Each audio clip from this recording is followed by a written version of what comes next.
Welcome back to Trending in Education. Mike Palmer here. Very happy to be wrapping up our summer programming where we spent a little bit of extra time looking at conferences and whether it makes sense to go or to JOMO or to engage virtually. We talked to Nancy, my virtual co-host. We talked to Mike Merrill about ASU GSV.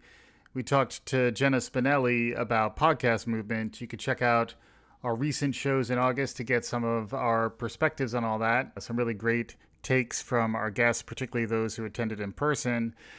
The final installment today is with Professor Corey Dolgon, who's also the president of the Society for the Study of Social Problems, also known as SSSP. They were having their conference in August. Corey was first on Trending in Education back in April. He and I stayed in touch since then.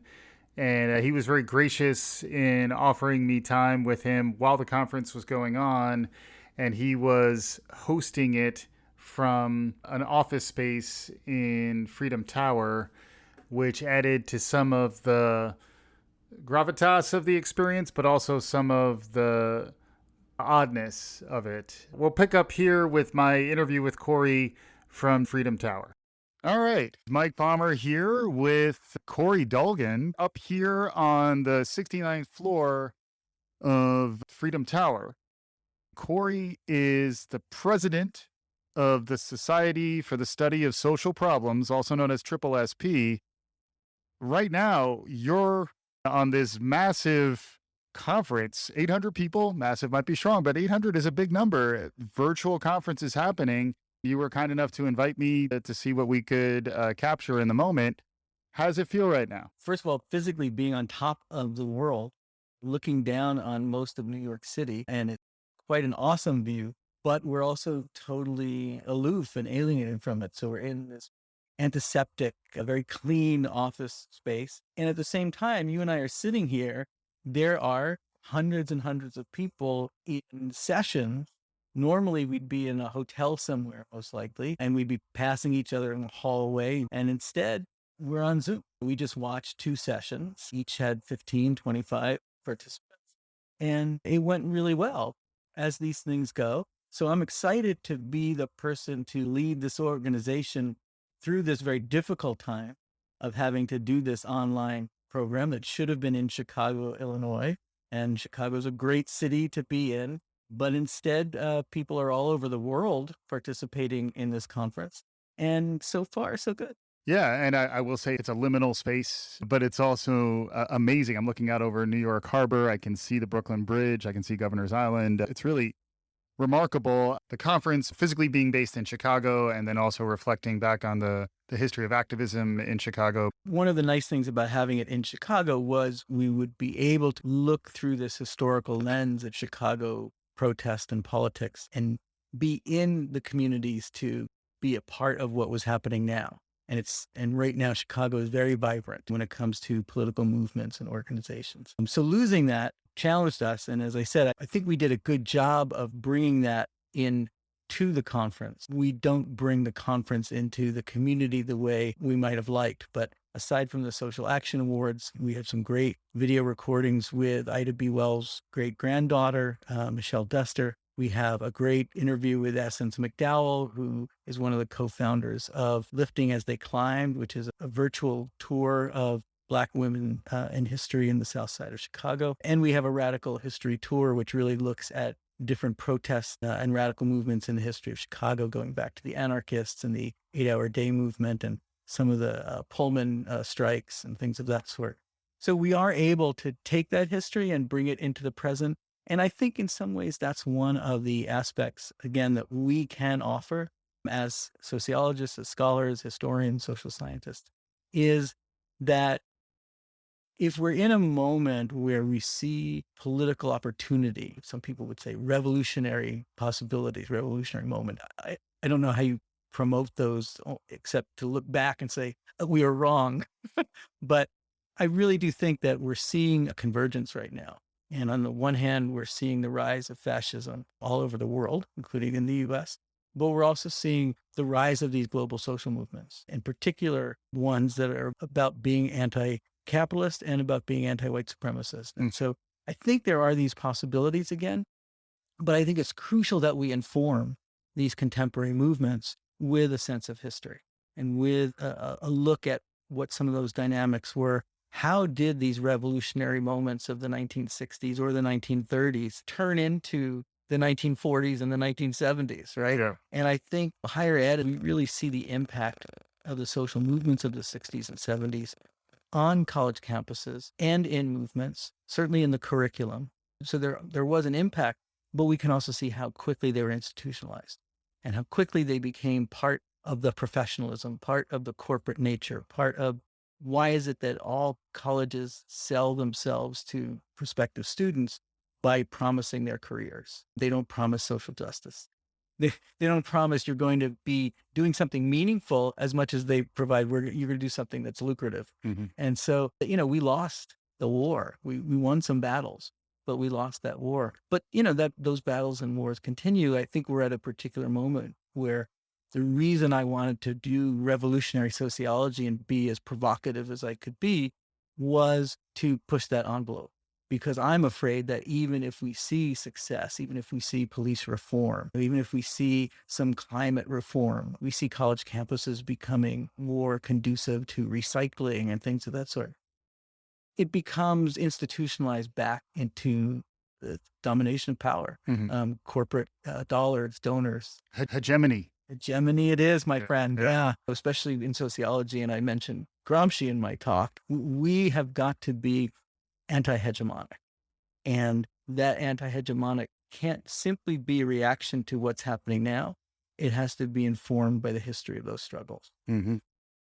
Yeah, just the idea of studying social problems through the tumultuous time that we've been living in, even managing this conference, I'm sure had to be its own set of unique challenges.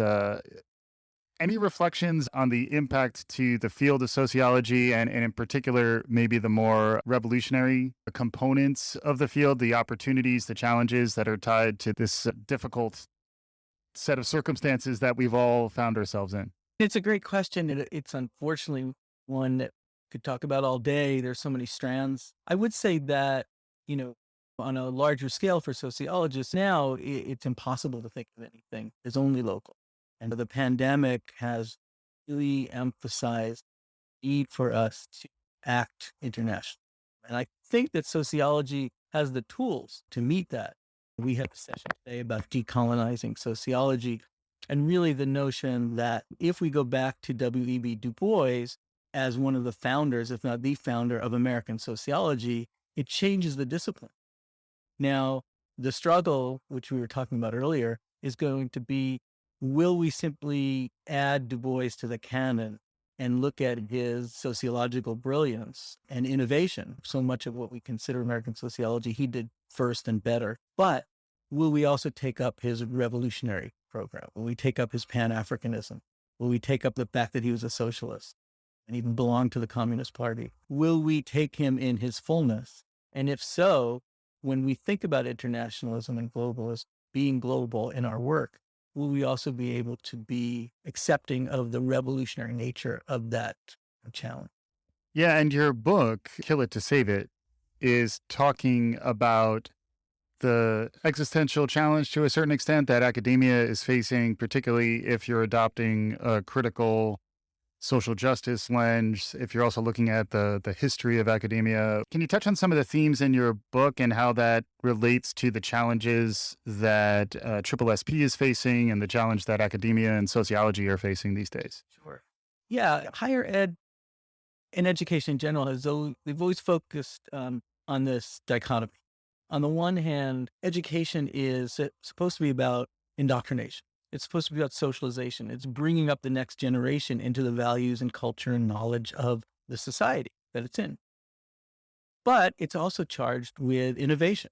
It's also charged with creating what's going to be new. And so a lot of times that dichotomy results in conflict. And these institutions, especially higher ed, are rife with conflict. But I would suggest that the overriding corporate nature, especially of neoliberalism nowadays, really drives the universities. And it's a hotbed of leftism for the right, because there is all this conflict. And a lot of it's over innovation and tradition. Where will society go? People don't want it to go in certain directions. They want it to go in other directions. That gets fought out on college campuses. But the bigger politics of higher ed right now is corporate. There are a lot of things that you can do and say as university faculty, but what you can't do is threaten the bottom line.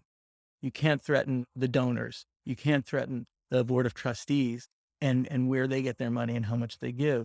And I think one of the best cases and points was what happened to Stephen Salita, probably now, 6, 7 years ago. But it's one thing to be pro boycott and divestment, pro Palestinian rights, to speak out against the state of Israel's treatment of Palestinians, etc. But it's another to do that at universities where the major donors may be supporters of Israel and Zionism and see any critique of Israel as anti-Semitic. And that's what happened with Salita. He was a strong proponent of Palestinian rights, but because the institution that was about to hire him had huge donations coming from pro-Israel supporters, it was very clear that they had to assuage their donors. And they actually fired him before he even started his job. One of the grossest. If you can imagine leaving a job because you've been offered another job, you've gotten your letter to do, and then of course have no job. Yeah. Yeah. And then I would imagine that nowadays there are plenty of challenges for the population that SSSP is serving. You talked about it as graduate students in sociology as a big contingent. It's a very challenging time to be, early in your academic career, trying to understand where sociology is heading. And then at the same time, there's a lot of opportunities around social action and activism that maybe hadn't presented themselves in the way that they've been presented this year. Do you have any advice for young sociologists or young academics who are now coming up within the system and are trying to understand how to chart their professional lives? Yeah, for the most part, don't listen to older scholars and mentors. I think that it's too much of a common sense in higher ed that graduate students have to navigate these many pressures, and you're locked into a research assistantship, and you're locked into who your dissertation advisors are. And I don't think those systems will change much, so I certainly understand the predicament. But I think that the notion that you can't become a sociologist unless you either put off or depoliticize your values or your activism is wrong and wrongheaded. If there is a value to a professional organization like SSSP, it's that we publish activist research and that we support activist research. And you'll always be able to find mentors and people to write letters. And so you don't have to listen to the advice that suggests wait until you have tenure, wait until you have a job, wait until you get your exams done. There's always a reason to put off. Nina Simone sings, go slow. There's always a reason to go slow. But that is essentially the narrative of power. That's the narrative of people don't want you to make waves. Certainly not under their watch. Marshall McLuhan said the medium is the message. Gil Scott-Heron said the revolution will not be televised. We're in the midst of running a virtual conference right now. Any reflections on the specific challenge and opportunity around the digital dimension that's been opened up? On the one hand, everything about being a humanist sociologist tells me that virtual conferences are a disaster.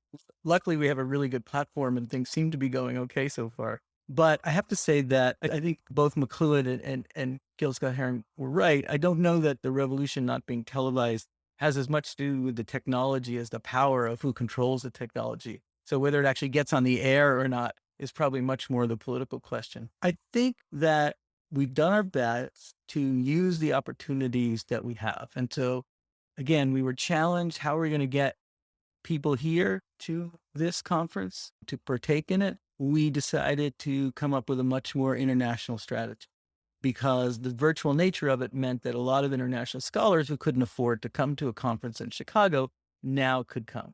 And so we cut our fees. We bolstered our Transnational Initiatives Committee scholarships so we could pay the registration fees and memberships for more international scholars. And we created a new International Transnational Initiatives Committee virtual task force focusing on reaching out. We have a lot more sessions that are focused on the international. And part of my message in the address is if we're going to be revolutionary in our work, in our thinking, as well as our action, we need to be more global. And in fact, the idea that someone like W.E.B. Du Bois really left behind some of his more kind of localized sociological work and urban sociology, et cetera, and really became much more international and a promoter of Pan-Africanism, socialism, is part of what we need to still do. We're still much too provincial in American sociology. And part of decolonizing our subject and our discipline is going to be really looking globally at the leadership of activist sociologists around the world. Great stuff there with Corey down at Freedom Tower in Lower Manhattan. Was really breathtaking up there and also strange at the same time, being in basically an empty office due to some of the rhythms of the day and also some of the realities of post-pandemic office life here in the summer of 2021. With that, we're going to conclude our conversation about conferences. We'll continue to track what's happening as these formats evolve. Hopefully we'll get out to more conferences, interview more conference organizers, panelists, attendees, you name it. If we've learned anything in our investigation so far, it's that it's a very fluid situation and the future of conferences is somewhat up in the air, although it does seem like there will continue to be a high-touch, in-person conference experience, but it may not be as inclusive. It may be more designed for folks who are movers and shakers and captains of industry. Let us know what you think. Hit us up at Trending in Ed on Twitter. We'll be back soon to pick up with Trending in Education Season 6. This is the last episode of Season 5. It was quite a run through what I was hoping was going to be a year that would have a light at the end of the tunnel. Unfortunately, it looks like we're still in a bit of a tunnel. But again, as a parent of a 2-year-old, my son Matthew really enjoys being in a tunnel. He likes running through them. Maybe this is time for us to enjoy being in a tunnel and looking forward to what we may find on the other side. Got a lot lined up coming in the fall. Please continue to listen. Thank you very much for your support. If you haven't subscribed yet, please subscribe.